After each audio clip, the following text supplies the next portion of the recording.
vencedor.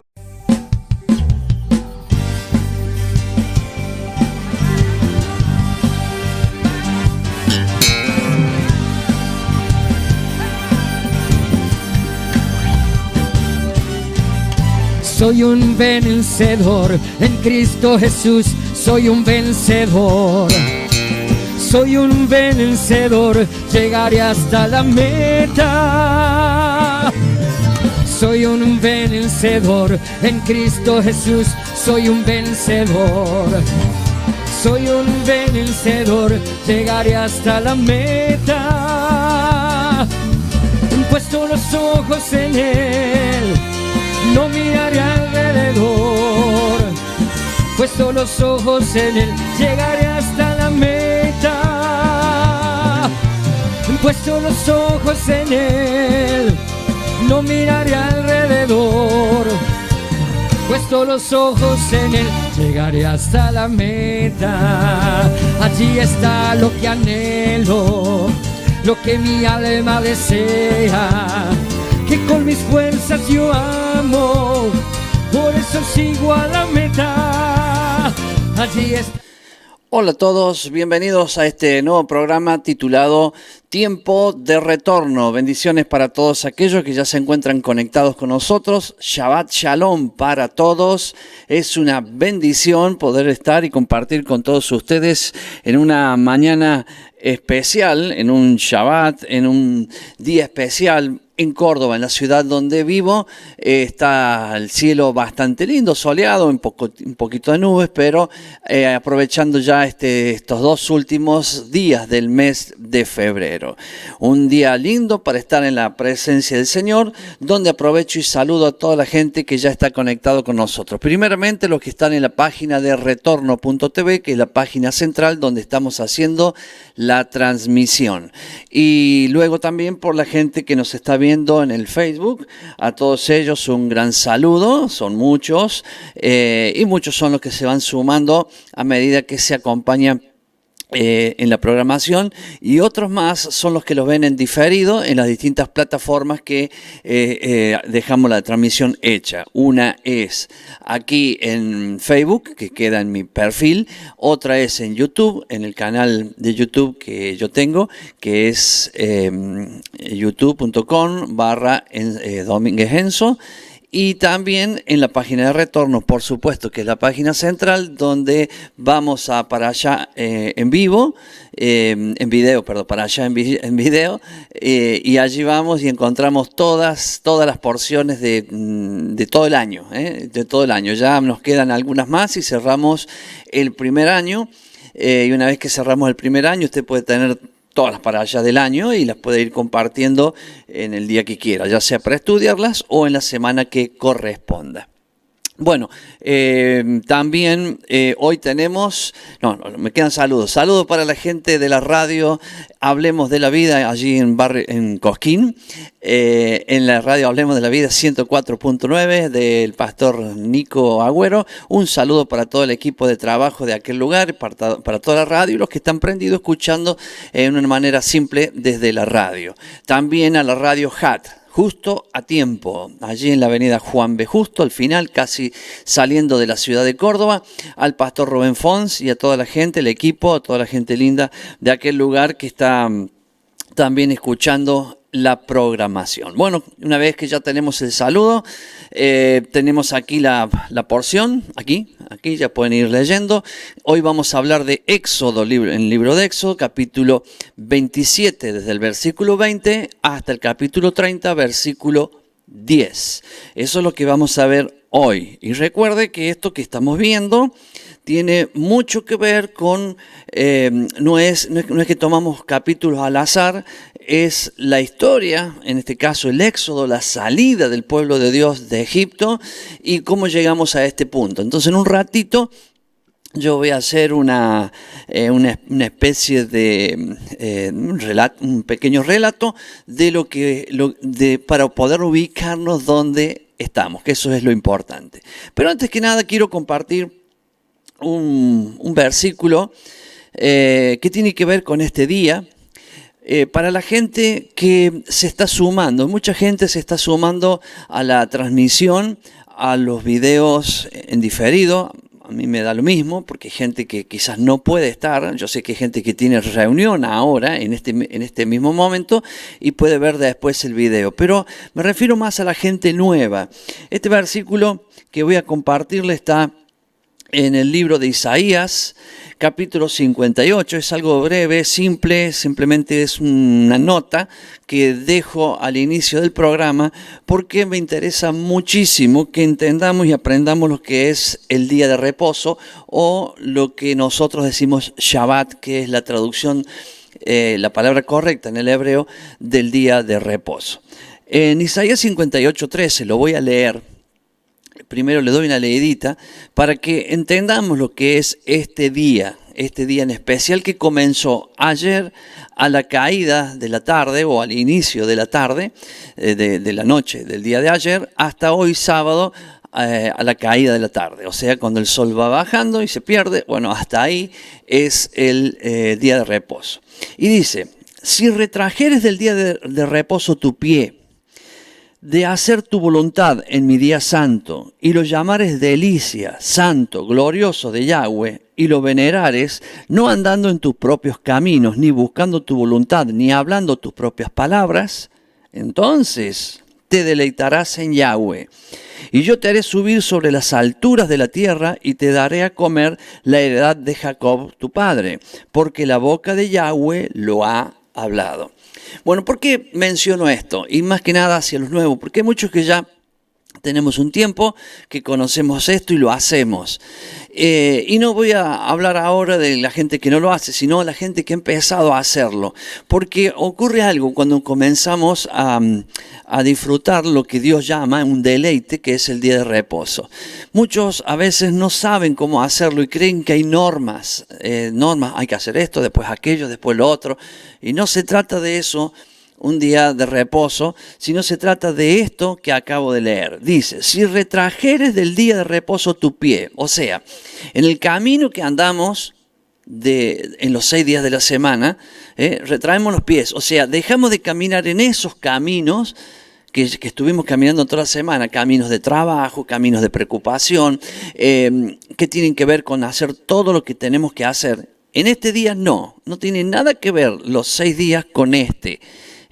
Bueno, ¿quién dice esto? No lo digo yo, no lo dice una religión, no lo dicen los judíos, sino que lo dice la Biblia. En 6 días el Señor hizo toda la creación y el séptimo día lo apartó, lo consagró, lo santificó. Entonces, este día es un día diferente a todos los demás. ¿Quién lo dice? El Señor mismo en capítulo 1 del libro de Génesis. Por lo tanto, dice: si retrajeres del día de reposo tu pie, de hacer tu voluntad en mi día santo. Entonces, yo puedo decirles ahora a los nuevos, a los que no lo saben, ¿cierto? ¿Qué tengo que hacer el día de reposo? Porque no sé, me han dicho que no puedo caminar más de 2 kilómetros. Esos son leyes. Esos son tradiciones de hombres que han sido añadidas a lo que Dios dice, y no tiene nada que ver con lo que Dios dice. Lo que Dios dice es esto que está acá. Mire, dice: de hacer tu voluntad en mi día santo. ¿Qué es hacer mi voluntad? Bueno, hoy me quiero ir al río, hoy me quiero disfrutar, hoy quiero parar. No. Hoy es un día santo, para estar con Él.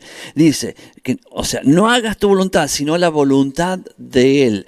Y lo llamares delicia, santo, glorioso de Yahweh. O sea, este es un día para constantemente hablar de su nombre, decir que su nombre es santo, glorioso, y llamarlo: me estoy deleitando en Yahweh. Siempre pronunciando su nombre y teniendo en cuenta en nuestra mente estas palabras en el día. ¿Para qué? Para que no me siente un ratito y me quede así y empiece a pensar: mañana le voy a cambiar la rueda del auto, el aceite también.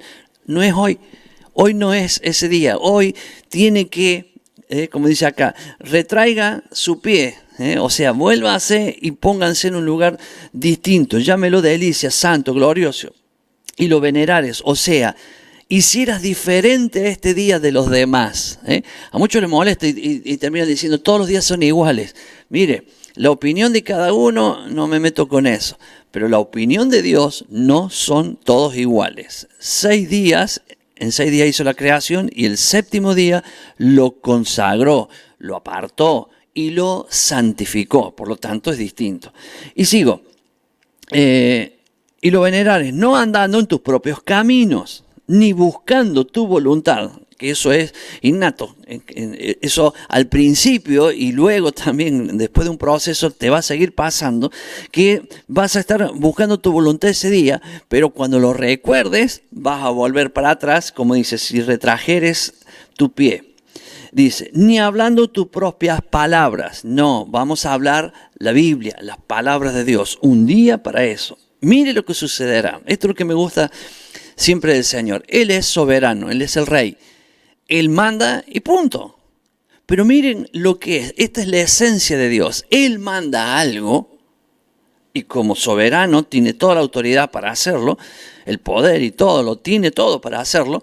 Él manda algo y debería decir, ya está, ya lo mandé. Pero sin embargo, mire lo que hace. Él manda algo y a quienes obedecen lo que Él dice, ahí también en su esencia sale que Él es bueno. Entonces, cuando hacemos, que es lo lógico, hacer lo que Él dice, es lo que deberíamos hacer. Pero cuando lo hacemos, mire lo que pasa. Vienen las bendiciones. Dice, entonces te deleitarás en Yahweh. ¿Y por qué no me deleito en Dios? ¿Qué me pasa? Cuando está en conflicto, ¿qué me pasa que no me deleito en Dios? Acá está, acá está. Si quiere deleitar en Dios, obedezca lo que dice el versículo 13 y dice, entonces te deleitarás en Yahweh. Y yo, mire estas promesas, y yo te haré subir sobre las alturas de la tierra. O sea, te engrandecerá, te pondrá en las alturas, no abajo de todos, sino en la parte alta. ¿Cuándo dice esto? ¿Qué hay que hacer para que esto suceda? Nos ha interesado, pero de todas maneras, ¿qué hay que hacer para que esto suceda? El versículo 13. No ande en su propia voluntad.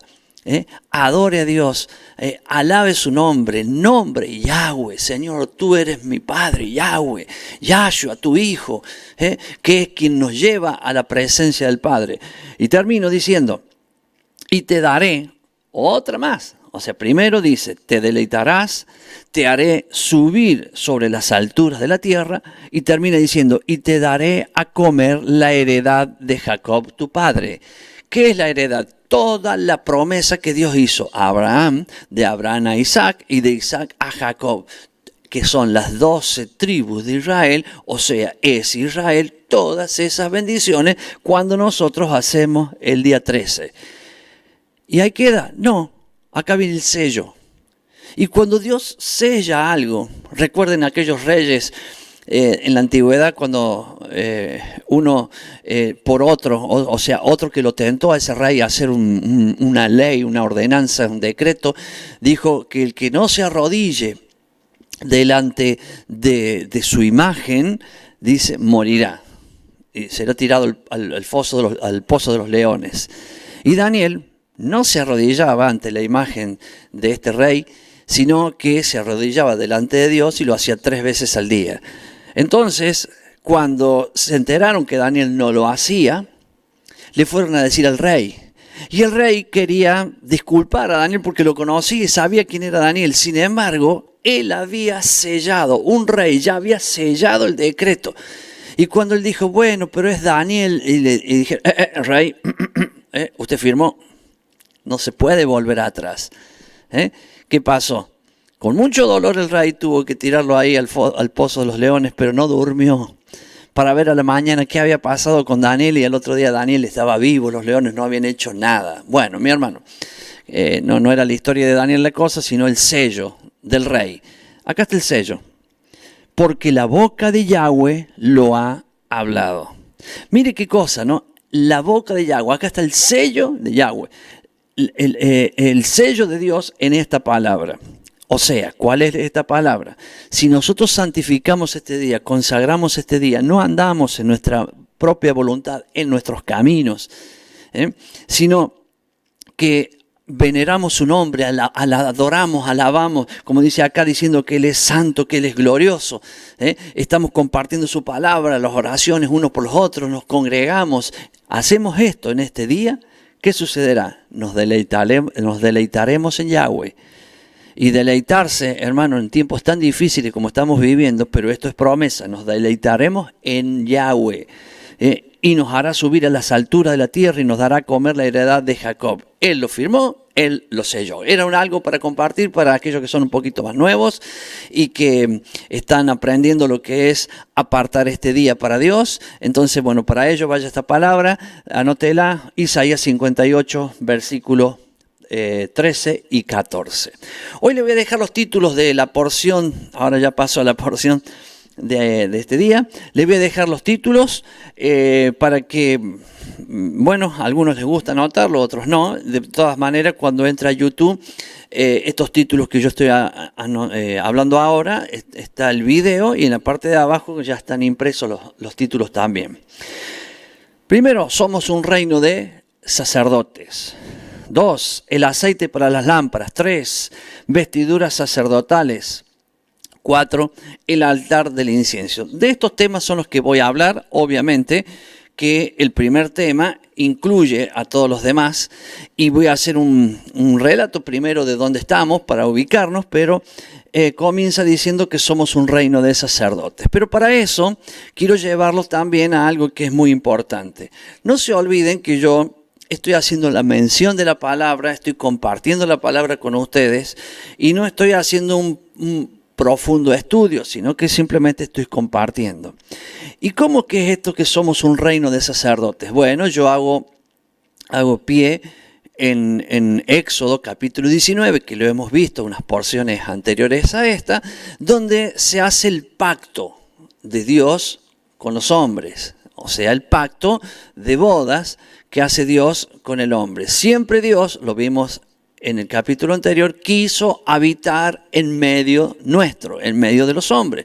Siempre fue lo que Dios siempre quiso, pero el pecado del hombre siempre hizo que Dios no pudiera estar allí. Entonces siempre Satanás hizo que el hombre pecare.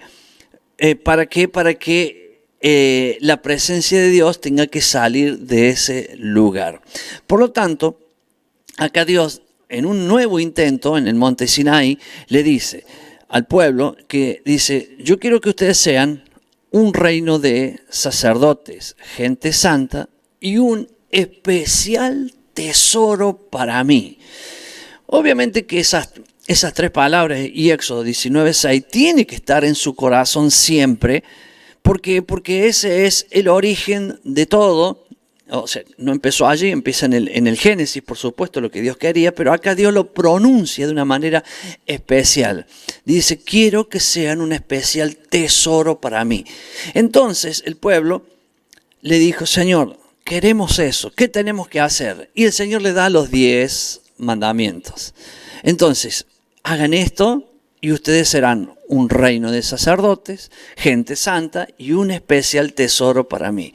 Eso tiene que estar guardado en su corazón. Eso, claro que después usted sabe que el hombre peca y no puede y pierde ese lugar, pero siempre Dios tuvo un camino para restablecer esto. ¿Qué hizo? Envió a su Hijo con un plan eterno que se llama el Nuevo Pacto, para que este pacto que se había roto, Jesús pudiera restaurarlo y que funcionara mediante un sacrificio especial que Él iba a hacer por nosotros. Es por eso que todo se restaura y hoy somos un reino de sacerdotes, somos gente santa y somos un especial tesoro para Dios. Entonces, como este tema es muy importante, la semana pasada vimos el tabernáculo con todo lo que está adentro, y este tema es muy importante, entonces quiero llevarlo, pero ahora los voy a guiar mediante un poquito de imágenes para que usted pueda ver cómo puede estudiar esto de que somos un reino de sacerdotes y cómo ejercer ese sacerdocio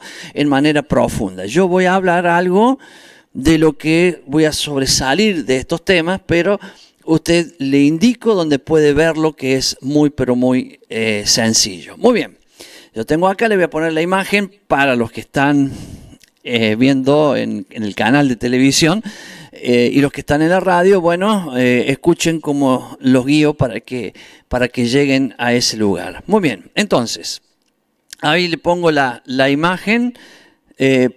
Primero, vamos a entrar a la página de la facultadbiblica.com. Aquí entramos, mire.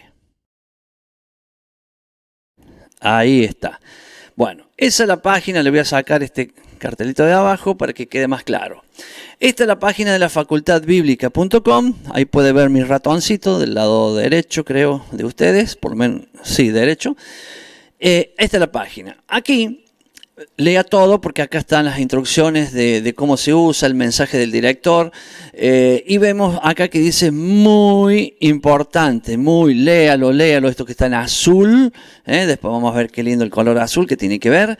Y acá dice aula virtual. Hace clic donde dice aula virtual y va a pasar lo que pasa cuando yo haga clic. Se le abre esta página que está acá. Acá hay una serie de estudios como licenciatura en teología pastoral, Apocalipsis, curso bíblico de sanidad interior, el curso bíblico El Reino de Dios y teología y práctica de la función ministerial. Ahí es donde vamos a ir ahora. Esto es un indicativo. Haga clic y cuando hable, mire todos los temas que tiene. Mire todos los temas. Qué bárbaro, ¿no? Bueno, entonces acá busca sacerdotes de Dios en la iglesia. Ahí está el tema, ¿ve? Entonces hace clic en sacerdotes de Dios, que es el tema que vamos a estar, o que toca la porción de esta semana. No es que yo voy a hablar, toca. La porción habla de esto. Y se abre esto que está aquí. Usted baja un poquito y verá que tiene videos. Aquí están los videos.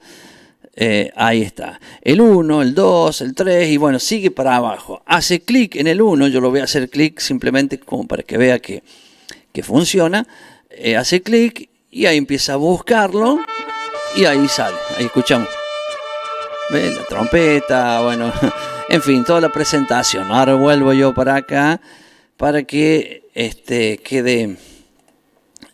quede como estaba todo. Ahí está, así y así, listo. Bueno, ¿veo qué fácil? Bueno, ahí tiene todo el tema donde yo cuando termine este programa voy a poner un tema musical y voy a poner el video número 1. Si usted lo quiere seguir, lo sigue al video sobre que el doctor Horacio nos va a compartir allá sobre el sacerdocio. Y que somos sacerdotes en la iglesia, entonces cuando hable de ese tema usted va a poder profundizar mucho más de lo que yo estoy hablando. Siempre intento hacer así para poder ayudarle a toda la gente que está comenzando, a los que ya están un poquito más crecidos, en que busquen la profundidad de los temas. Yo arranco en Somos un reino de sacerdotes. Bien, ¿qué quiero contarles antes, llegando a esto? Éxodo 19:1. Tenemos que recordar que el pueblo era esclavo en Egipto.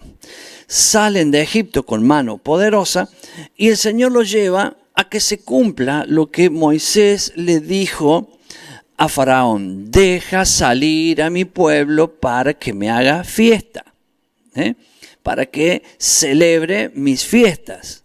Bien, este es un tema bien, cuando lo explico así, nunca me voy a olvidar de cuántas veces he dicho que si usted está en un lugar que no lo dejan celebrar las fiestas de Yahweh que están en la Biblia, en el libro de Levítico capítulo 23, usted está en un gravísimo problema y con total libertad y autoridad le digo, salga de allí.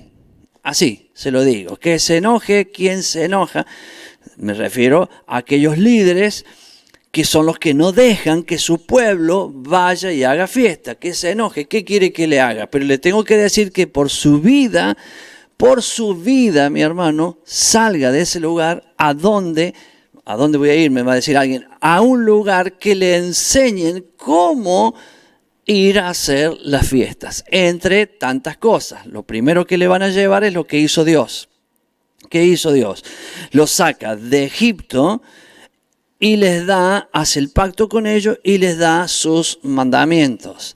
Desde los mandamientos arranca todo y dentro de los mandamientos están las fiestas. ¿A dónde? En este caso, donde le dio los mandamientos, donde el Señor le dio los mandamientos, fue allí donde fue la fiesta del Pentecostés, el primer Pentecostés que nos habla la Biblia. O sea, el Pentecostés donde el Señor le da la Torá, que serían los mandamientos, al pueblo. Después vemos que esto se sigue repitiendo con el tiempo. Cuando Jesús muere, a los 50 días, se renueva el pacto en un nuevo Pentecostés, donde están todos los apóstoles, que ya conoce la historia en Hechos 2, ¿cierto? Y allí desciende el Espíritu Santo sobre ese lugar, y Él es el nuevo pacto. ¿Cuál era el nuevo pacto? Escribiré mi ley, los mandamientos, en la mente y en el corazón. ¿Cómo lo hizo Dios? Antes estaban escritos en piedra. Ahora envió de su Espíritu, y su Espíritu está en nuestra mente y en nuestro corazón, y Él nos trae esos mandamientos. Mire qué fácil. Cada año esa fiesta se repite hasta que el Señor venga. ¿Por qué? Porque esto se repite, ¿cierto? Y se repite todos los años, y su pueblo tiene que ir a celebrar esta fiesta. Y hay lugares que te dicen, no, porque esas fiestas son de los judíos. Yo no sé qué Biblia leen ellos, porque la Biblia nos dice en Levítico 23, estas son mis fiestas. Entonces, si son mis fiestas, las fiestas que yo hago, yo los invito a ustedes a que ustedes vengan. Una de esas fiestas es el Shabbat, o sea, el día de reposo. Entonces, cada semana tenemos un día que Él nos llama. Acuérdense, nosotros podemos todos los días ir y estar con el Señor, todos los días. Pero hay un día que Dios nos llama y es muy distinto. Que yo vaya a que Él me llame. Yo voy, tengo la libertad de ir, bueno, puedo ir. Todos los días leo la Biblia, todos los días oro, todos los días busco al Señor, está bien. Pero hay un día que Él me dice, quiero que vengas, que estemos juntos. Ese día, mira, no quiero que trabajes, que no hagas tu voluntad, todo lo que vimos hace un ratito en Isaías 58. Y ese día, no solamente que te vas a deleitar conmigo, sino que yo también te voy a bendecir grandemente. Bien, entonces, ven cómo es todo. Entonces, tenemos que salir a la fiesta que Él nos ha llamado. Entonces, ¿qué pasa ese día? En Éxodo 19:6 dice, haré de ustedes un reino de sacerdotes. Entonces, un reino de sacerdotes quiere decir que todos somos sacerdotes. Sí, todos somos sacerdotes. ¿Y hoy qué estamos viendo? Hoy estamos viendo el sacerdocio. Vamos a ver en un ratito las vestiduras de los sacerdotes. Entonces, ¿qué cambió desde este día que estamos acá a la vestidura de los sacerdotes, a aquella promesa que Dios le dice que eran todos un reino de sacerdotes? Y acá vemos que solamente los sacerdotes, en este caso son la tribu de Leví y los que serían los levitas, y dentro de la tribu de Leví, la familia de Aarón, son los sacerdotes. Bueno, ¿qué fue lo que pasó? Lo que pasó fue lo siguiente, que cuando Dios hizo el pacto con el pueblo, real sacerdocio, gente santa, y un especial tesoro, le dio los 10 mandamientos.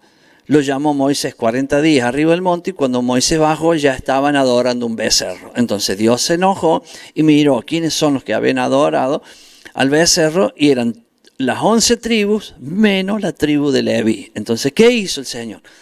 A esa tribu que no adoró el becerro, a esa tribu la seleccionó para que sean sacerdotes. Pero el pacto fue con todos. Todos rompieron el pacto. Entonces Dios lo que hizo, escogió a los únicos que no habían adorado como sacerdotes. Cuando Jesús viene, renueva el pacto. ¿Cuál pacto? 19:6. Todos son un reino de sacerdotes. Y nos lleva a un sacerdocio perfecto, que es el rey de justicia, es el sacerdocio de la justicia, de que vivamos la justicia. Por lo tanto, entonces, Él nos vuelve y nos hace sacerdotes a todos. O sea, mediante el sacrificio de Jesús y el nuevo pacto, o sea, la renovación de este pacto que fue el hombre cayó, acá Él lo renueva y nos da a todos ese sacerdocio. un sacerdocio en el orden de Melquisedec, que practiquemos justicia. Por eso cuando veamos las vestiduras, ahí lo vamos a destacar un poquito más. Entonces, si usted me siguió bien hasta acá, despacito, como he ido yo, acuérdese que después tiene el video, los videos del sacerdocio, para que allí pueda ver todo lo que tiene que hacer un sacerdote. Yo le voy a decir las cosas básicas que tenemos que tener. Por ejemplo, cuando decimos que Él hizo de nosotros un reino de sacerdotes, estamos hablando después del nuevo pacto, ya somos todos sacerdotes, somos sacerdotes hacia la familia nuestra, sacerdotes en la iglesia y sacerdotes hacia el mundo. ¿Qué hacemos? Ministramos al pueblo a Dios, o sea, llevamos la palabra de Dios al pueblo y llevamos al pueblo a reconciliar con Dios. Ese es el trabajo que hace un sacerdote. Cuando la gente va a la iglesia, no, el sacerdote es el pastor que está allá. Oiga, no, el pastor que está allá es quien tiene que enseñar a todos los que están de este lado, vamos a decirlo así porque es la ubicación mal, que no habla la Biblia de que así era la iglesia. Eso no es la iglesia. La iglesia es un lugar donde todos nos reunimos y nos miramos de frente, estamos así, donde no hay autoridad, todos somos un cuerpo, y obviamente sí hay funciones en cada uno, y en el centro está el Señor y se cumple la palabra que dice, donde están 2 o 3 reunidos en mi nombre, yo estoy en medio de ellos. Entonces, la iglesia antigua, no la de los apóstoles, sino la posterior del año 325 en adelante, cuando se conformó la iglesia católica con Constantino, de allá se empezó a ubicar a la iglesia, al líder acá, y de frente a todo el pueblo. Entonces, ese es el concepto griego y romano que nosotros tenemos de la iglesia, pero no es el concepto que Jesús nos enseñó. Estoy en medio de ellos. Están todos, donde están 2 o 3. 2 o 3, Él está en medio. Siempre el Señor quiso habitar en medio de su pueblo, desde Adán hasta hoy. Y hoy habita en medio. O sea, si lo hago personal, aquí, en mí. Pero si somos 3 o 4, Él está en medio nuestro. Es por eso que nosotros siempre ponemos el pan y el vino, que representan o simbolizan el cuerpo de Jesús en una mesa, y todos allí alrededor para figurar eso que nos está diciendo y enseñando la palabra. Entonces un sacerdote tiene que tener bien claro una cosa. Vamos a empezar por un sacerdote bien básico, para que no hagamos un sacerdote mayor, digamos, una persona que tiene muchos años de experiencia con una iglesia. Vamos a hablar de usted, que usted va a la iglesia X por ahí y no sabía que usted es un sacerdote, ¿sí? Entonces vamos a empezar por lo básico. Lo básico es un versículo bíblico, 1 Corintios 16, 22. El que no ame a Jesús, a Yahshua, sea anatema. Oiga, si usted es un sacerdote, usted ama a Yahshua porque Él murió por usted, ama a Jesús que murió por usted. Entonces, 1 Corintios 16, 22, usted ya lo tiene en su corazón. O sea, si no lo sabía, no importa, pero usted dice, no, yo amo a Dios. Sí, bueno, pero primero voy a poner, el que no ama es anatema, maldito, separado, no tiene nada que ver con Dios. Bien, ahora, si yo amo a Él, ya está, yo lo amo. No, sí, yo lo amo. Bueno, ¿por qué lo amamos? Lo amamos porque Él nos salvó. Hermano, imagínate, te estás ahogando y alguien tiende una mano y te saca, o te tira un salvavidas, una cuerda, algo. Cuando salís lo abrazás. Primero, salís de tu situación y después lo abrazás. Bueno, acá no te salvó de morirte ahogado ni nada, te salvó del infierno, de la muerte eterna.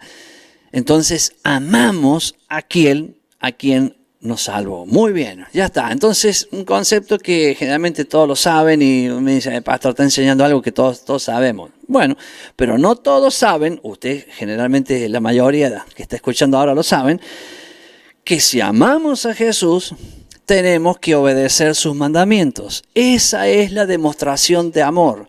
No demuestre a Dios diciéndole, te amo, Señor, y llora. Hágalo, no está mal que haga eso. Pero no es la demostración de amor. La demostración que Dios necesita no es verle sus lágrimas y cuántas veces le decimos, te amo, te amo, te amo. No es esa la demostración de amor. La demostración es, entre algunos versículos, 1 de Juan 5:3. Pues este es el amor a Dios, que guardemos sus mandamientos. Y sus mandamientos no son gravosos. ¿Quién te enseñó que no se podían cumplir?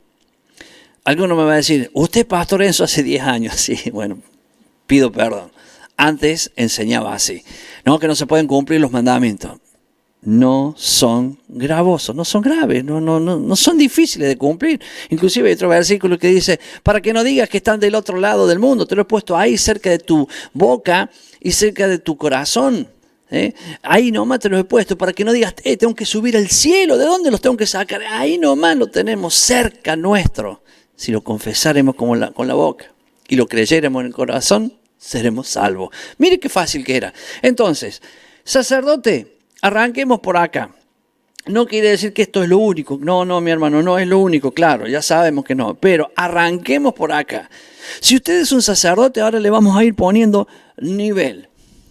Un poquito más de nivel, porque usted está escuchando ahí, bueno, dentro de todo ahí estoy arrancando. Bien. Si usted es un sacerdote, no solamente guarda los mandamientos, claro que para guardar los mandamientos sabe cuáles son. Entonces va a enseñar. Uno de los mandamientos es el cuarto, por ejemplo, es el día de reposo. Entonces ya estamos, en lo que venimos del programa, ya estamos, como quien dice, como sacerdote, porque les recuerdo. Hay gente que dice, yo no soy sacerdote, pastor, si yo voy a la iglesia y me siento ahí y los escucho. Usted es un sacerdote. ¿Por qué? Porque usted entró en el pacto. Y el pacto es ser un reino de sacerdotes, gente santa y un especial tesoro. Ese pacto no cambió. Lo que cambió fue que antes estaba escrito en piedra y ahora está escrito en nuestra mente y en nuestro corazón mediante el Espíritu Santo que Dios nos envió. Pero el contenido sigue siendo el mismo. El contenido me refiero a los 10 mandamientos. Entonces el pacto sigue siendo lo mismo. Entonces, ahora que usted, por más que diga, pero yo soy nuevito, pastor, nuevito, ya es sacerdote, ame a Dios, obedezca los mandamientos. Y ahí una vez que ya entramos en obedecer los mandamientos, la cosa se empieza a ampliar. ¿Por qué se empieza a ampliar? Porque es obvio que cuando ahora vamos ampliando, va conociendo los mandamientos, por ejemplo, si yo no sabía algo y lo aprendo ahora, ese día sabía 10, ahora ya sé 11, después sé 12 y así voy sumando. Cada vez que aprendo uno, lo agrego a mi conocimiento y lo voy a hacer. Entonces, ya sabemos esto básico. Ahora adelantemos un poquito más, porque ahora viene, hoy es 27 de febrero. Pero en el calendario de Dios hoy es el día 14, por eso usted habrá visto que está la luna llena. ¿Por qué la luna llena? Porque justamente la luna llena es la mitad del mes y hoy estamos en la mitad de este mes 12. Terminado el mes 12, arranca el mes 1. Terminó el año y arranca el año nuevo. Entonces usted como sacerdote tiene que conocer e identificar el calendario de Dios de la forma breve, fácil y sencilla. No ser un profundo estudioso. Claro que lo invito a que lo haga porque va a tener muchas bendiciones en su vida si lo hace. Pero como sacerdote usted tiene que instruir a los demás. Por ejemplo, a partir de hoy yo digo, faltan 30 días para la Pascua. ¿Y cómo lo sé? Porque hoy es 14 del mes 12 y el 14 del mes 1 ya estamos en la Pascua. Después de la Pascua, o sea, ¿qué tengo que hacer? Recuerde, Dios le mandó a decir a Faraón, deja salir a mi pueblo que me haga fiesta en el desierto. ¿Cuál era esa fiesta? Pentecostés. Pero antes de esa fiesta de Pentecostés estaba la Pascua. Después le seguía los panes sin levadura, la fiesta de primicia, y después viene el Pentecostés. Cuando llegamos al Pentecostés ya habían pasado 3 fiestas, y el pueblo la hizo a las 3 fiestas. Y le dijo, estatuto perpetuo, o sea, para siempre lo harás. Entonces, un sacerdote tiene que tener ese conocimiento. Breve, simple, de eso al menos. ¿Por qué? Porque el día 14... él se va a reunir en su casa con su familia y él va a ser quien va a tomar el pan y el vino, el sacerdote de la familia, son todos sacerdotes, pero el sacerdote de la familia tomará el pan y lo va a partir y lo va a entregar y va a saber ministrar en esa noche en su casa. Y no, como siempre fue, vamos a la iglesia, total el pastor es el que sabe. No, mi hermano, es en su casa, es una fiesta familiar que se hace en la casa. Puede ser que esa casa sea la iglesia. O sea, a ver, se juntan 4, 5, 10, 15 familias en la iglesia y hacen la cena como corresponde y lo dice la Biblia. Entonces, ya está, pero si en su iglesia no lo hacen, haga usted lo que Dios dice porque usted es un sacerdote. Mire cómo despacito, vaya, le estoy diciendo cómo son estas cosas. ¿Por qué? Porque todo lo que no sabe, pues apréndalo. ¿Cuál es el problema si no le estoy explicando algo que usted tiene que recorrer universidades por todos lados? No, la profundidad de esto, sí. Si usted quiere saber más y más y más y más, bueno, va a tener que, obviamente, claro, va a tener que estudiar. Pero si usted estudia y entiende cuándo es la Pascua, qué se hace en la Pascua, qué Dios nos pide en la Pascua, qué Dios nos pide en los panes sin levadura, qué nos pide en primicia, qué nos pide en Pentecostés y las otras fiestas que faltan. Por ejemplo, ¿qué Dios nos pide un día de reposo? O sea, quien ya vio este programa ya no tiene excusa, ya sabe lo básico. Ahora, ¿quiere saber más? Bueno, sigue estudiando. Por eso lo envío a la Facultad Bíblica, que tiene profundidad de temas para que siga aprendiendo. Entonces, una persona que es un sacerdote tiene que entender esto que ya le he hablado. Entonces, con este contenido me voy a mostrarle que los sacerdotes, donde vimos esta porción de este día, esta porción se llama Tetzaveh. ¿Qué quiere decir? Él ordenó. Y verá, o él mandó. Ahora vamos a leer Éxodo 27, 20, que es donde sale el nombre de esta porción. Y mandarás, ¿ve? Él ordenó, él mandó. Y mandarás a los hijos de Israel que te traigan aceite pura de olivas machacadas para el alumbrado, para hacer arder continuamente las lámparas. En el tabernáculo de reunión, afuera del velo que está delante del testimonio, la pondrá en orden Aarón y sus hijos para que ardan delante de Yahweh desde la tarde hasta la mañana, como estatuto perpetuo de los hijos de Israel por sus generaciones. Ah, pastor, pero esto ya pasó, esto ya es viejo, esto no tenemos nada que ver con el templo. Esto es actual, no literal, pero sí actual. ¿Qué quiere decir? Esto era lo que Dios le mandó a hacer al pueblo, algo que es eterno, es perpetuo. Lo que dejó de ser fue el templo. Ya no hay templo. Había un solo templo en Jerusalén y ya no hay más templo. Por lo tanto, ¿quién va a encender la lámpara del templo? Pero ahora entendemos que siempre Dios quiso habitar entre medio del pueblo. Se hizo la casa, el tabernáculo, después se hizo el templo para que él habitara, pero Satanás siempre hizo que el hombre sea rebelde con Dios y Dios tenga que salir de ese templo. Pero Dios tuvo un plan y ese plan que tuvo fue, muy bien, ahora voy a hacer un templo que Satanás no logre sacarme más. Entonces, no es que Satanás vencía a Dios. Satanás vence al hombre y hace que el hombre rompa el pacto. Satanás no va a vencer a Dios, pero lograba el objetivo de que Dios esté separado del hombre. Entonces, ¿qué hizo? Dios hizo que cada persona sea templo. Entonces, yo soy templo, usted es templo. Entonces, cuando nos unimos en cuerpo, somos el cuerpo o somos el templo, somos la congregación. Antes, si había pecado, Dios no podía habitar. Pero hoy Dios está en su pueblo. El que peca no está en el cuerpo. Por lo tanto, Satanás puede lograr desprender algunos del cuerpo, pero no puede desmembrar el cuerpo porque el cuerpo está unido en Cristo mediante el sacrificio y la obediencia nuestra hacia Él.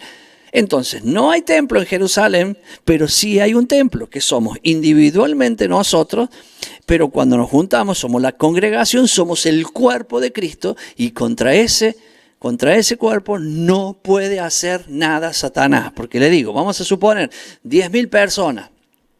Tendría que engañar a los 10.000 para que desaparezca, pero no son 10.000, son millones y millones en el mundo. Entonces el cuerpo está siempre unido, o sea, los hermanos unidos. ¿Por qué? Porque hemos aprendido a hacer teshuvá, hemos aprendido a hacer arrepentimiento bíblico, que es lo mismo. Entonces, al hacer ese arrepentimiento bíblico, teshuvá, nosotros seguimos en el cuerpo. Somos el templo, todos juntos, y Satanás no puede hacer lo que logró hacer en el templo. Ensuciaba todo el templo, por lo tanto Dios no podía estar ahí porque Él era santo. No se olvide, un reino de sacerdotes, gente santa. Y de eso se trata. Entonces, acá le dice, mire, y mandarás a los hijos de Israel que traigan aceite puro, puro de olivas machacadas. Sabemos que el aceite es símbolo del Espíritu Santo. Está la menorá, que este aceite era para la menorá. El aceite se ponía en la parte de arriba, un líquido sería el combustible, se encendía el fuego y ahí usted tenía el fuego. O sea, el fuego produce luz, tiene aceite, fuego, luz, es símbolo del Espíritu Santo. La menorá es el símbolo o representa a Yahshua. Entonces, a ver, dígame una cosa, ¿esto dejó de ser? No, Jesús es la luz del mundo. Él es la luz, pero la menorá se enciende, que sería en este caso, vamos a usar el cuerpo de Jesús. El cuerpo de Jesús, que es la luz, es la suma de nosotros con el Espíritu Santo que estamos alumbrando. Somos el combustible para que ese cuerpo ilumine. Mi hermano, estoy dividiendo la luz de Cristo, que es la propia de Él mismo, y nosotros unidos, que somos la luz de Cristo. Él es la luz, pero nosotros somos luces. Entonces, ese aceite machacado tenía que traerlo el pueblo. No eran los sacerdotes, eran todos, porque todos eran el pueblo. Tenían que traer las olivas. El olivo representa a Israel. Y usted tiene que ser del olivo, porque si el olivo da las aceitunas y de allí sale el aceite, entonces usted tiene que estar, para que salga aceite y fluya aceite en su vida, tiene que estar dentro del olivo, y el olivo es Israel. Por eso, lea siempre Romanos 11, porque Romanos 11 justamente es el libro donde Pablo nos enseña a nosotros que nosotros estábamos apartados de la ciudadanía de Israel, no éramos de Israel. Pero por lo que Jesús hizo en nosotros, Él nos injertó y ahora nosotros no somos adoptivos, sino que somos hijos verdaderos. O sea, Israel. Entonces, cuando nosotros entendemos Romanos 11, se cae todo. ¿Vio cuando le dice, porque ustedes son los judaizantes que tienen que ver con Israel? Nosotros somos la iglesia gentil de Dios y no tiene nada que ver con Israel. Yo no quisiera ser de esa iglesia. Lamentablemente, se lo digo, no quisiera ser, porque esa iglesia queda afuera. Porque la Biblia habla que la salvación es Israel. Entonces tenemos que ser injertados. Vamos a ver que las 12 puertas que tiene el templo de la Nueva Jerusalén tienen nombres. Y por uno de esos nombres, que son las tribus, nosotros vamos a ingresar. Y si no somos de ninguna tribu, ¿cómo vamos a ingresar? Después vamos a ver las vestiduras sacerdotales, que están las 12 tribus en el pecho, en el pectoral. Y cuando veamos eso, vamos a entender que todo lo que está ahí es la figura del Mesías, el intercesor por nosotros, el sumo sacerdote, que es todo lo que Él hace por nosotros. Él tiene en su pecho y en los hombros, estoy hablando de Jesús, Él tiene en su pecho y en los hombros a todo Israel. ¿Y si no somos Israel? Y bueno, hay que serlo. ¿Y cómo lo hacemos? En Él tenemos el acceso. Él nos injerta y nos pone dentro. Por eso, quédese tranquilo, deje que los demás hablen, porque hablan y dicen cosas y no tienen cómo demostrar lo que dicen. Entonces, estoy hablando de cuando te dicen, oh, te judaizaste porque ahora haces Shabbat, o el día de reposo porque ahora haces la fiesta, te judaizaste, te pasaste, renunciaste al evangelio, estás apostatando, estás pisoteando la sangre. Miren, usan cada término que no se dan cuenta que lo que están diciendo es para ellos mismos. ¿Por qué? Porque yo en Sodóminga ya estuve allá, ya vi eso, ya estuve, lo viví. Entonces yo ya lo conozco y te hablan como que no conociéramos. Sí lo conocemos. Entonces apostaste. No. Lo que hice fue evolucioné, crecí, maduré. Y ahora empecé a ver lo que antes yo veía como Israel, algo lejos, como un hermano, un primo hermano que andaba por allá.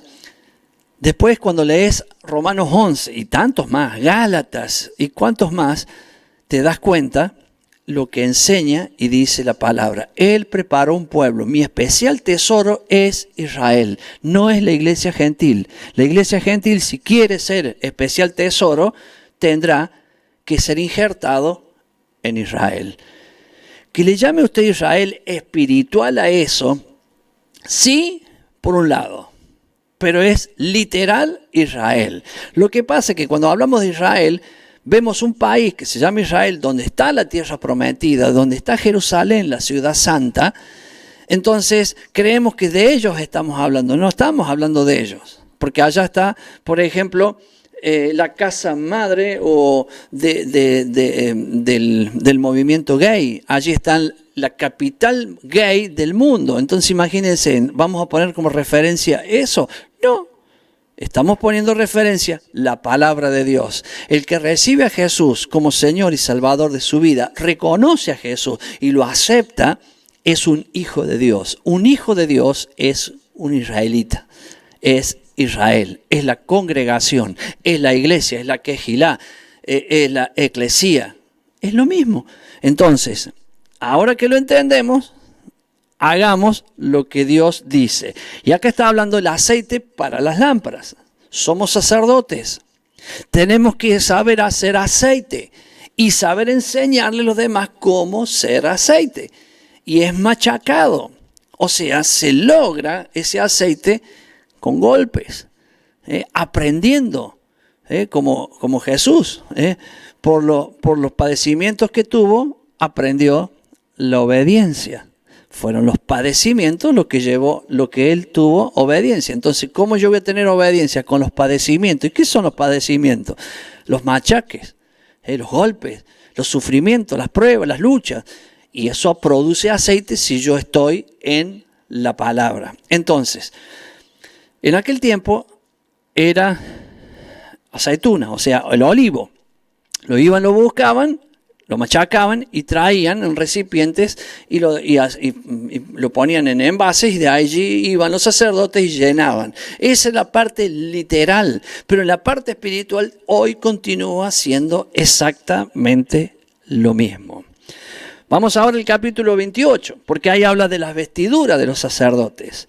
Y cuando hablamos de la vestidura de los sacerdotes, seguimos hablando de los sacerdotes. Y cuando estamos hablando de los sacerdotes, dice, pastor, pero yo no soy sacerdote. Usted es sacerdote. Usted es sacerdote. Y vamos a ver, por ejemplo, en los sacerdotes, cómo se vestían. ¿Para qué? Para que usted vea que esa vestidura que vamos a ver hoy es la que Pablo habla en el libro de Efesios, capítulo 6, versículo 10, es lo mismo. Entonces, ¿para quién es eso? ¿Era solamente para el sumo sacerdote? No. El sumo sacerdote en aquel tiempo era la imagen profética de Jesús. Y los sacerdotes de aquel tiempo era la sombra profética de lo que hoy somos nosotros. Lo que siempre Dios quiso hacer, pero siempre el hombre, por la distancia del pecado, no lo podía lograr. En Cristo Jesús hoy lo podemos lograr. Por lo tanto, recuerden que cuando hablamos de las 10 vírgenes, habla también del aceite. Y tenemos que entender que las 10 vírgenes, para que entienda lo que es Israel, ser parte de su pueblo, las 10 vírgenes habían 5 prudentes y 5 insensatas. En ninguna manera de pensar, ni griega, ni romana, ni no sé de qué otro país, se habla de que hay 5 que son creyentes y 5 que son mundanas. No. Se habla de 5 que son obedientes a la palabra de Dios y de 5 que son imprudentes, pero conocen la palabra de Dios. Entonces, estamos hablando de 10 que serían creyentes, esperaban al esposo. Por ejemplo, yo espero la venida de Cristo. Usted también la espera la venida de Cristo, pero el mundo no espera la venida de Cristo. Las 10 vírgenes demuestran que esperan, o sea, no son del mundo. Pero acá tenemos las que son, las 5 prudentes, las que son de Israel, las que son del pueblo, voy a decir así, y las que son imprudentes. Deberían ser, pero no lo son. ¿Cuál es la diferencia? El aceite. Fíjese, el aceite. Porque a estas, como esperaron muchas horas, tenían depósitos de aceite y cuando se les estaban por apagar le iban echando. Y cuando estas le dijeron que el esposo estaba cerca, pidieron aceite y estos le dijeron, no, como te vamos a dar el nuestro, me voy a quedar afuera, culpa tuya. No, andá y busca. Salieron corriendo a buscar aceite y cuando volvieron ya el esposo había pasado y quedaron afuera. ¿Qué representa? Esa iglesia que dice, nosotros somos la iglesia gentil. ¿Y por qué? Porque no saben esto que estamos hablando ahora. No entienden que el nuevo pacto es el viejo pacto renovado. Creen que el nuevo pacto es una cosa nueva que no tiene nada que ver con lo anterior. Y es un total engaño, porque estamos viendo las lámparas, el aceite, estamos viendo todo, que es lo mismo de antes puesto a prueba hoy. Estas 5 tenían aceite en las lámparas, pero también tenían, ¿qué hacía el pueblo? Traía aceite de oliva machacado, puro. Lo traían y lo iban guardando. Estos otros, ¿qué hacen?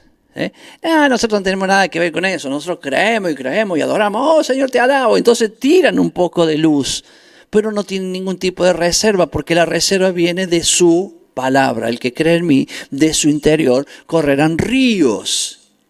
No goteros, sino ríos. Y ese río, a diferencia de un dique, de lo que fuese, tiene fuente y nunca para. Entonces, si ese río lo hacemos aceite, siempre fluye, porque dice el que cree en mí, como dice la Escritura, no el que cree en mí, como dicen los demás. Porque cuando uno discute en el buen sentido esto con alguien que dice, pero pastor, no entiendo. Lo que no entiendes es que vos crees como te lo dicen, pero no crees como la Biblia dice que hay que creer. Y ahí está la diferencia, porque yo ya estuve ahí. Yo ya también sé que Cristo, cuando enseñaba un montón de cosas que hoy, claro que si puntualmente alguien me dice, pastor, usted hace como 20 años me enseñó esto, yo le tengo que decir, perdóneme, no lo sabía. Estaba enseñando lo que todos decían, yo decía lo mismo. Ahora yo leo la Biblia y la Biblia dice esto. Y yo no tengo ningún problema por hacer eso. ¿Por qué? Porque para ser un sacerdote, una de las cosas básicas es ser humilde. Y ser humilde es justamente eso, lo que no sé. Actualmente, que no lo sé. Si me preguntan algo y no lo sé, le tengo que decir no lo sé. Pero antes no sabía muchas cosas y que ahora ya sí las aprendí. Entonces, cuando hablo de las vestiduras de los sacerdotes, quiero contarle algunas partes específicas. Todo lo vemos en Efesios 6:10, es lo mismo. Pablo está hablando del sumo sacerdote, cómo se vestía un sumo sacerdote, está hablando en Efesios 6:10. Y nos está diciendo cada una de estas partes para la guerra. Acá tenemos un sacerdote que va al frente a la guerra. Estamos viendo cuando Jesús viene, hace el nuevo pacto y nos envía como ovejas en medio de lobos, pero nos reviste de poder en su vestidura, que nosotros tenemos que conocer. ¿Y cómo lo vamos a conocer? Porque tenemos al sumo sacerdote de aquí del templo, que estamos viendo en el 28, tenemos el sumo sacerdote y tenemos hoy a Jesús, que es la sombra, el sumo sacerdote de la sombra profética, que ahora es Jesús. Jesús es nuestro sumo sacerdote. Él no es humano para tener que entrar una vez al año al templo. Él ya entró una vez y para siempre. Pero estas vestiduras nos mostraban toda la función que hoy Cristo tiene en su totalidad. Por ejemplo, voy a destacar algunas, porque no sé si me va a dar el tiempo para todo. Porque no voy a entrar en la profundidad. Recuerden, vaya a la Facultad Bíblica y allí tiene el estudio sobre los sacerdotes en la iglesia. Y ahí va a tener todo esto que estamos hablando en, no sé si son casi 8 capítulos. Así que tiene mucho contenido para estudiar profundamente. Pero al menos sepamos esto. El sumo sacerdote tenía el efod, que se llamaba aquí, los hombros.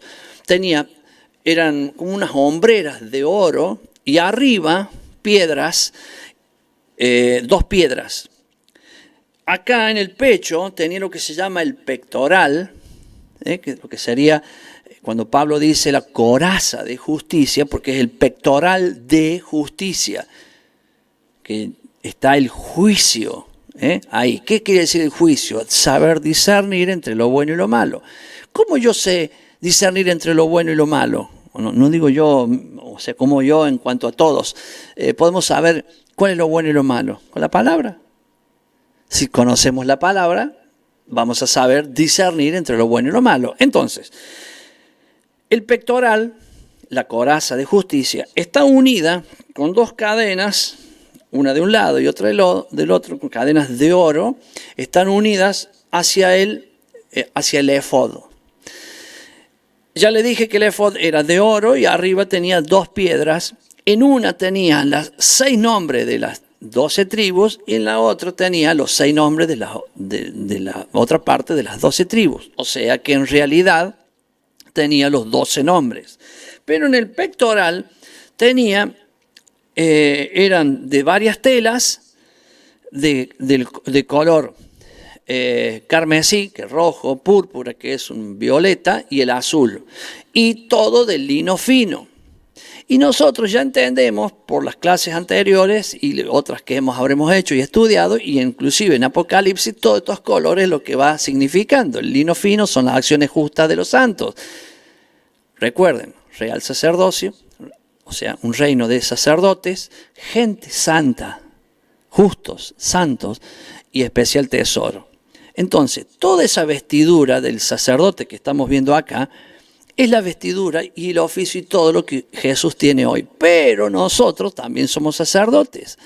Y eso que está en Jesús se repite en nosotros, deberíamos repetirlo en nosotros, pero de una manera no usando. Aunque hoy está de moda, verá usted algunos videos, aquellos que se meten y corren peligro por entrando en distintos lugares, y van a ver que se puso de moda hace casi 1 año, 2 años, que los pastores o distintos hombres de Dios salen ahora vestidos con esto, con un pectoral, con un efod, con el yelmo, el yelmo, o sea, vestidos como un sumo sacerdote, salen y hacen prédica, una payasada que obviamente alguien me puede decir, pero ¿cómo payasada si usted lo está diciendo acá? Lo estoy diciendo como sombra profética, no de cómo nos vestimos. Pablo no decía que había que andar vestido así. Pablo hablaba de todas las vestiduras para que nos convirtamos en hombres de guerra, armados, vestidos, porque Dios nos dio todas las posibilidades, pero somos nosotros los que nos vestimos. Él no nos viene a vestir, somos nosotros que nos vestimos. ¿De qué manera? Donde cada una de estas piezas nosotros en el mundo espiritual las tenemos puestas en nuestra vida. Yo no me las veo puestas, ni usted tampoco. Pero sepa, mi hermano, que en el mundo espiritual, Satanás y los demonios sí pueden ver que usted tiene todas esas piezas bien puestas. Entonces, nunca perdamos el objetivo, o sea, de vista, nunca perdamos de vista esto. Jesús cumple todos los requisitos. Cuando en Isaías habla, un niño nos es dado y el principado sobre sus hombros, nos está hablando, profetizando al Mesías, que él iba a tener sobre sus hombros las 12 tribus de Israel. No la tribu que estaba en su momento cuando vino, que era la tribu de Judá y Benjamín y algunos de los levitas. Estaban las 10 tribus perdidas, él vino a buscar las 10 tribus. ¿Por qué? Porque las cargó en su hombro. Sabemos que inclusive hay gente que dice una expresión nada más para entender lo que es sobre su hombro, porque es una expresión que nos está diciendo que él carga a su pueblo y lo lleva a Dios, a su pueblo, para restaurar la relación del pueblo con el Padre. Jesús es el camino al Padre. Jesús vino para llevarnos al Padre. Yahweh es su nombre. Entonces, siempre Jesús vino un sacerdote, un sumo sacerdote, para hacer volver al pueblo al Padre. Lo mismo que hacían los profetas, lo mismo que hizo Moisés, pero ahora es su propio hijo. Entonces, él carga. ¿Vio cuando alguien dice, está hablando, dice, sí, pero es todo fruto de mi trabajo, hermano, hay que poner el lomo? ¿A qué se refiere? Es como que solito se toca esta parte, porque él carga la familia. Carga es como subir a alguien a cocochito, ¿cierto? Lo pone sobre sus hombros y lleva el peso. Jesús lleva el peso de todo Israel. Y usted y yo somos Israel. Él es nuestro intercesor. Por eso cuando veamos después, que no sé si voy a llegar al tiempo, pero al altar del incienso, ¿cierto?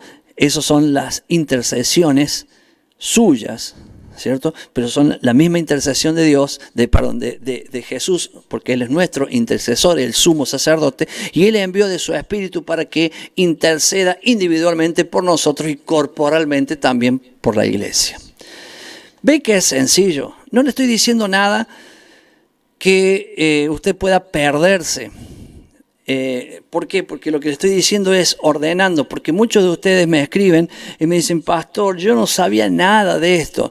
Y yo les corrijo, les digo, no es que no sabía nada, lo tenía desordenado, lo conocía, pero estaba desordenado. A medida que lo vamos ordenando, a mí me pasó, cuando yo conocí todo esto, que me paré casi un año.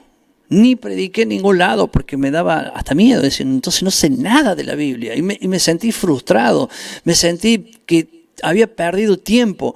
Pero cuando llegué a conocer todo, digo, de pronto yo sabía estas cosas, pero las tenía desordenadas. Entonces no fue una frustración, fue acomodar. Claro que cuando fui acomodando, seguí estudiando y viendo más cosas. Acá, en esta parte, el efod, sobre sus hombros están las 2 piedras. Jesús carga a Israel sobre sus hombros, pero con 2 cadenas, no vaya a pensar que eran cadenas así, eran 2 cadenas de oro preciosas, se unía al extremo de lo que sería el pectoral, que allí había 12 piedras. O sea, 4 filas, 3, 3, 3, 3. En cada una de esas filas había 3 piedras. Todas piedras, tanto estas como estas, eran piedras cristalinas, que las nombra la Biblia. Yo las tengo por acá, pero no las puedo saber de memoria, hermano, es demasiado. Para algunas me acuerdo, ¿no? Pero por ejemplo, la primera fila era sardio, topacio, carbunclo. En la segunda fila esmeralda, zafiro, diamante. Son todas piedras cristalinas. ¿Qué quiero decir con esto? Algunas rojas, otras verdes, amarillas, de todos colores. Esas piedras. Cuando usted agarra una piedra cristalina de estas que estamos hablando, amatista, liguria, gatal, berilo, onix, jaspe. Bueno, cuando agarra y le pone una linterna en la parte de atrás, por ejemplo, pone la piedra y la linterna así, usted puede ver cómo la luz de la linterna pasa a través de la piedra. Y cuando usted pone la piedra contra una pared, como alumbra, da el color sobre algo, claro, la luz tiene que ser intensa. Acá había de todo tipo de colores. Y en cada piedra tenía el nombre de las tribus de Israel, todo en hebreo, tanto acá como acá, en el pectoral. En la parte de atrás del pectoral, a ver, voy a agarrar la tablet esta. Era así, acá estaban 3, 3, 3, 3, en total 12. Y en la parte de acá atrás, es como que tenía esto. En la parte de acá atrás, él tenía 2 piedras más que se llamaban el Turim y el Umim. No se preocupe por los nombres. Están en la Biblia de todas maneras. Si se olvida, va a la Biblia y los lee. Pero una piedra, el Tumim, era la luz. Y el Umim era la perfección. Era lo que el sacerdote, cuando se encontraba en una situación que no podía decidirlo, él metía su mano y de acuerdo a la piedra que él tomaba, era lo que Dios le decía a él en cuanto a resolver. Entonces, recuerden, tenía 12 piedras en la parte de adelante y 2 piedras en la parte del interior y 2 piedras más en el hombro. Todo esto está relacionado con Apocalipsis cuando habla de las puertas, de las piedras, ¿cierto? Está todo relacionado. Pero yo lo que quiero que entienda, que es lo más básico en esto, es que ese pectoral representaba la justicia. El sacerdote, el sumo sacerdote, tenía que entrar una vez al año al lugar santísimo y traer en su cuerpo, en la vestidura, a todo Israel. Y Dios miraba al sacerdote y miraba a todo Israel a través del sacerdote, y si se habían arrepentido, Dios los perdonaba. Y si no, no perdonaba en algún caso al pueblo, y en otro caso ni al sacerdote lo perdonaba y moría el sacerdote. Es por eso que en sus vestiduras él llevaba campanillas, para que cuando él caminara en ese lugar que nadie podía verlo, porque él estaba solo, una vez al año podía hacer eso, podían saber de que estaba vivo. Inclusive entraba atado con una soga, porque si se llegaba a morir nadie podía entrar a sacarlo, había que tirarlo con una soga. ¿Y todo de qué dependía? De la santidad, escuche, especial tesoro, reino de sacerdotes y un pueblo santo. Dependía de la santidad. Entonces, ese pectoral con las 12 piedras allí, que representaba a todo Israel, más que lo cargaba, estoy hablando siempre en relación a Jesús, que cumple la función del sumo sacerdote. Después lo voy a llevar a nosotros, para que entendamos, y ahí voy a cerrar el tema, cuando lleve a nosotros, de que esa es nuestra actividad, nuestra función. Ser santo, ¿qué más? Especial tesoro de Dios y un reino de sacerdotes. Si soy un sacerdote, tengo que ser santo. Ay, ¿será difícil ser santo? No, mi hermano, es muy fácil, pero es obedeciendo a Dios. Y para obedecerle tenemos que saber qué es lo que pide. ¿Y dónde está lo que pide? Solo en su palabra. Y termino agregando algo más, que aquí tenía un turbante, y aquí, que sería el casco que denomina Pablo, y aquí tenía una chapa así que decía santidad a Yahweh, que empezaba de las orejas y llegaba hasta el frente. Él se presentaba como santo, pero en realidad era santo. Y significaba que sus oídos estaban, como lo es un esclavo, clavados a la palabra. Empecemos por Yahshua, por Jesús. Él no dijo nunca nada de él. Todo lo que él dijo fue de su Padre. Todo lo que él habló fue la palabra de Dios. Ahora volvamos o bajemos hacia nosotros. Él quiere que nosotros tengamos la oreja clavada a su palabra. Que solo hablemos lo que Él dijo. Yo hablo lo que Jesús dijo, Él es la palabra, y Jesús dijo lo que el Padre dice, la voluntad del Padre estaba en el Hijo. Eso es santidad de Yahweh. La coraza era lo mismo. Y cosas que son, a mí me llaman muchísimo la atención y la quiero dejar como, no sé, como una anécdota o algo, para los que estudian. Ya muchos lo saben, claro, pero muchos no lo saben. El alefato hebreo tiene 22 letras. El nuestro tiene 27. El alfabeto nuestro tiene 27 letras. El de ellos tiene 22. Si usted suma todas las letras, o cuenta todas las letras que están en los 12 nombres de la tribu de Israel, de las tribus de Israel, conforman 20 letras. Hay 2 letras que no están en ninguno de esos nombres. 2 letras. Es como decir, no está ni la L ni la M. Digo cualquier cosa como para comparar. Usted pone los 12 nombres y no estarían 2 letras, en ninguno de ellos está. La coraza de justicia habla del justo, habla de la santidad del justo. Esas 2 letras escritas se forma la palabra pecado. Por eso digo, qué interesante que es esto. Yo no soy un descubridor de estas cosas, pero me gusta cuando las leo. Por eso es que bueno sería saber hebreo. Ya voy a saber hebreo, un poco porque voy a estudiar y un poco porque estudio y un poco porque todo será cuando el Señor venga en el milenio. Vamos a saber hebreo y vamos a entender perfectamente eso. Todas las letras de las 22, hay 2 que no están. Y justamente las 2 que están son 2 letras que es la palabra, forma la palabra pecado. Esas 2 letras no están. Entonces, en la coraza de justicia está todo menos el pecado. Quiere decir que cuando el sacerdote entró al lugar santísimo, está todo menos el pecado. Porque si estuviera el pecado, muere el sacerdote. Y si tuviera el pecado en el pueblo, un año de desgracia y de desobediencia o de maldición tiene. Entonces, ¿qué era el efod? El principado sobre sus hombros. Estamos hablando del sumo sacerdote que tiene a todo Israel. Eso representa a una ciudad que se llama Siquem, que tiene 2 montes, el monte Ebal y el monte Gerizim, que miren mis manos, Siquem y los 2 montes. Es los hombros, faltaría la cabeza, en este caso la cabeza es Cristo.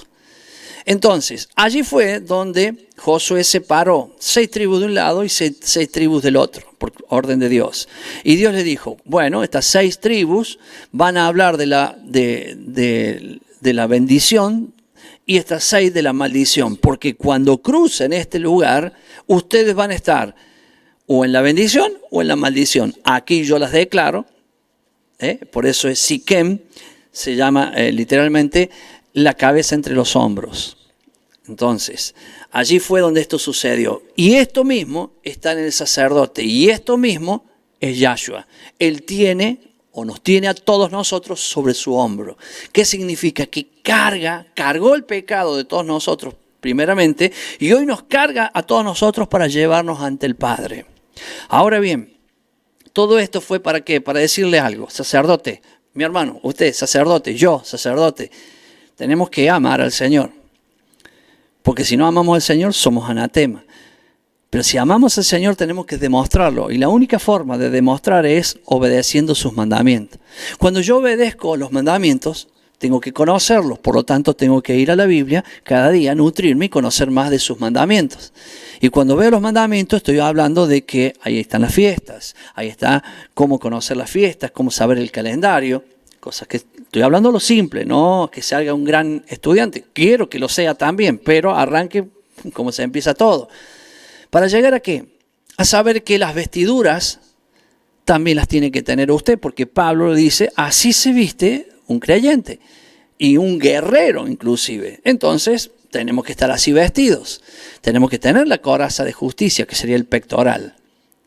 Tenemos que tener todo lo que está allí lo tenemos que tener. Entonces, a ver, Jesús cargó todo Israel. Yo no puedo cargar todo Israel. Primero, no soy el sumo sacerdote, ni usted tampoco. Hay uno solo, que es y es Jesús.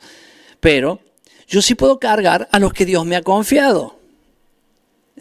¿Y quiénes son los que Dios me ha confiado? Bueno, usted puede saber. Vamos a empezar por una familia. Papá, mamá, 3 niños. Entonces, ahí tenemos un sacerdote en esa familia. ¿Quién tiene en su efod ese sacerdote? A la esposa y a los hijos. ¿Qué quiere decir eso? Que él va a saber interceder, va a vivir y practicar la justicia, y él va a interceder y va a cargar a la familia. Cuando la familia se desvíe, cuando la familia tenga problemas, él va a cargar a todos ellos, lo va a llevar a la restauración, todo mediante Jesús, claro, pero él tiene el trabajo de hacerlo. No puede cargar todo Israel, pero sí puede cargar lo que Dios le confió. Ahora, si ese es un pastor, va a cargar la familia y va a cargar la iglesia que Dios le encomendó. ¿Se da cuenta?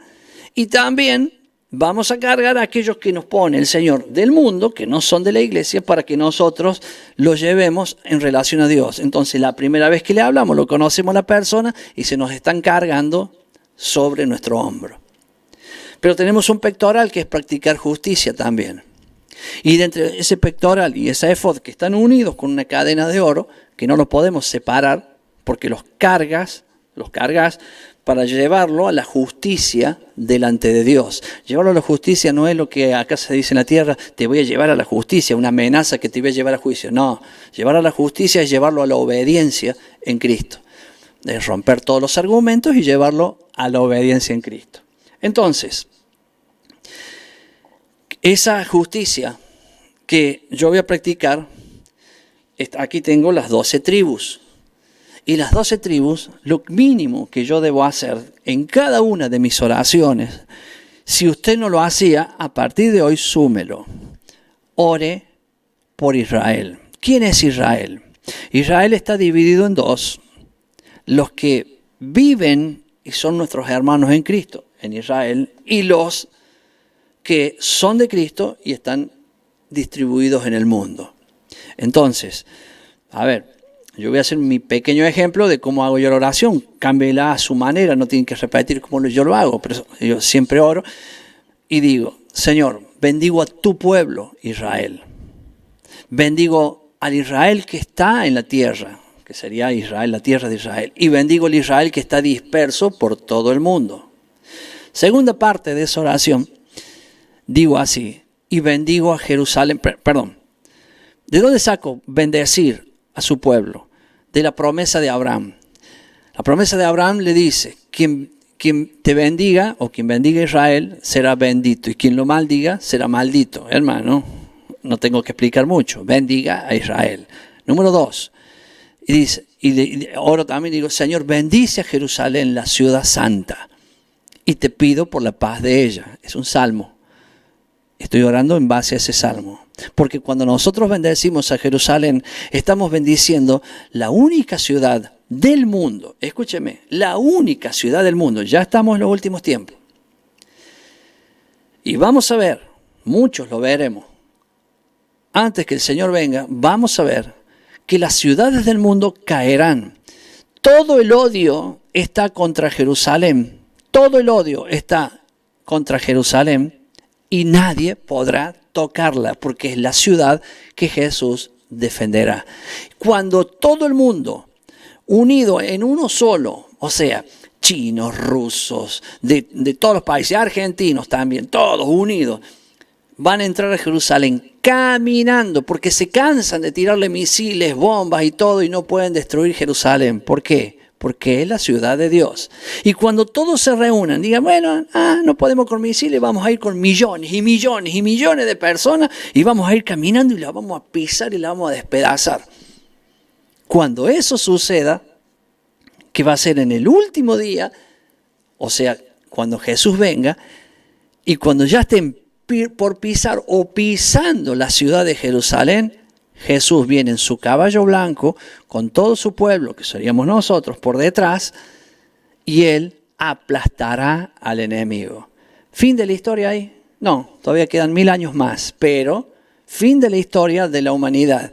Se destruyeron todas las ciudades y la única que no fue Jerusalén. Por lo tanto, mi hermano, ore por Jerusalén y pida por la paz de ellos. Número 2 dije, ¿no? Y número 3, para terminar.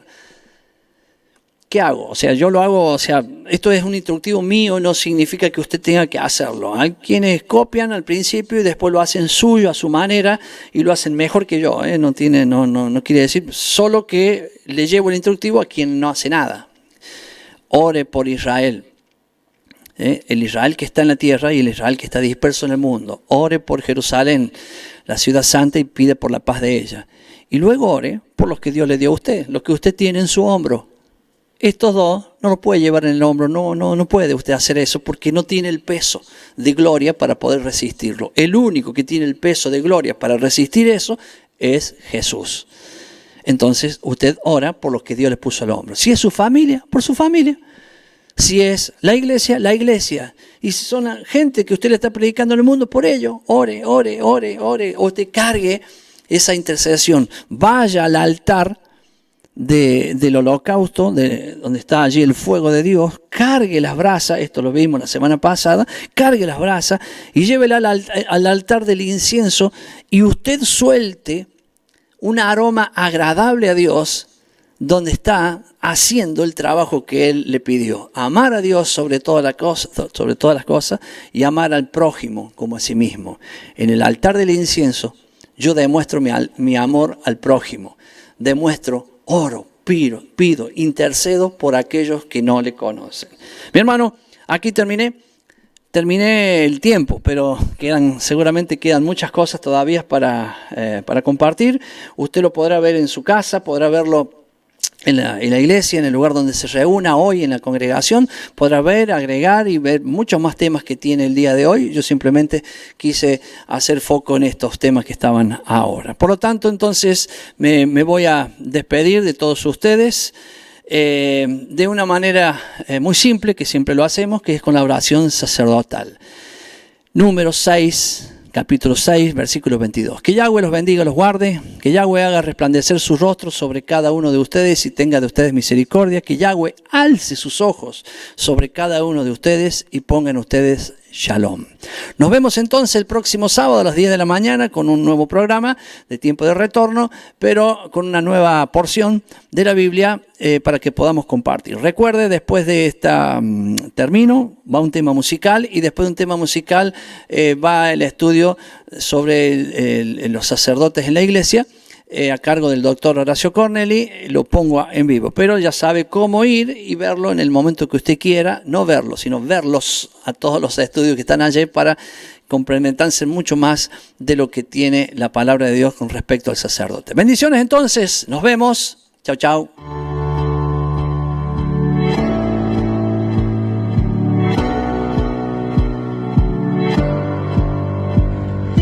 Queremos que tú también conozcas esta herramienta que durante los últimos 18 años ha sido útil para las iglesias de todo el mundo de habla hispana, capacitando cientos de siervos de Dios.